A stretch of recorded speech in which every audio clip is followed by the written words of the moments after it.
Mjadala kuhusu uwezekano wa wizi wa kura mwaka 2027 kwa faida ya Rais William Ruto sasa inazidi kushika kasi, viongozi kutoka magharibi ya Kenya wakijiingiza kwenye mjadala huo. Na katika mkutano wa nyanjani wa wajumbe wa chama cha UDA eneo bunge la Lugari, naibu gavana wa Kakamega Ayub Savula na mbunge wa Hamisi Charles Gimose walionekana kuashiria wizi wa kura ili kumkishia Rais William Ruto muhula wa pili.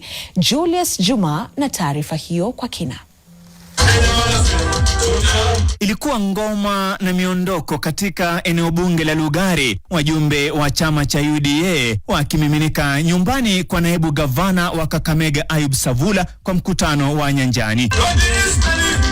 Na moja kwa moja viongozi bila soni wala haya wakakumbusha umma kuwa inawezekana UDA kuwachezea ngware wapinzani wake katika uchaguzi mkuu ujao ikitumia mbinu zozote zile. Nataka hii kama delegate wa UDA, wakati utakuwa kwa polling station, jaribu mfanye ukarabati ile hali ya juu. Mwizi kura Ruto. Sisi ndio tunatengeneza budget ya uchaguzi. Sisi ndio tunalipa IEBC pesa. Sisi ndio tunalipa commissioners pesa. Ruto ndio mwenye hiyo budget. Sasa Ruto kaanguka namna gani nyinyi?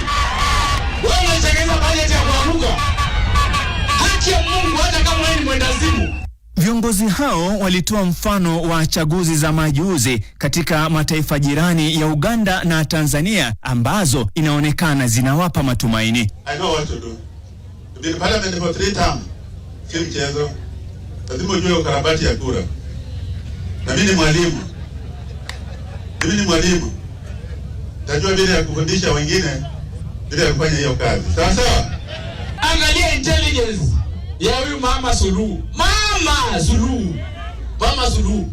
Na angalia intelligence ya William Samoei Ruto. Gani intelligence iko juu?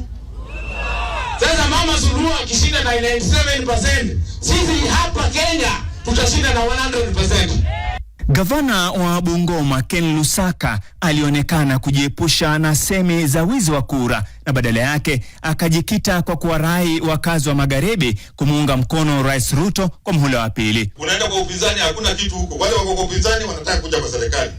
Sisi tuko tayari kwa serikali. Sasa utakuwa unatafuta nini?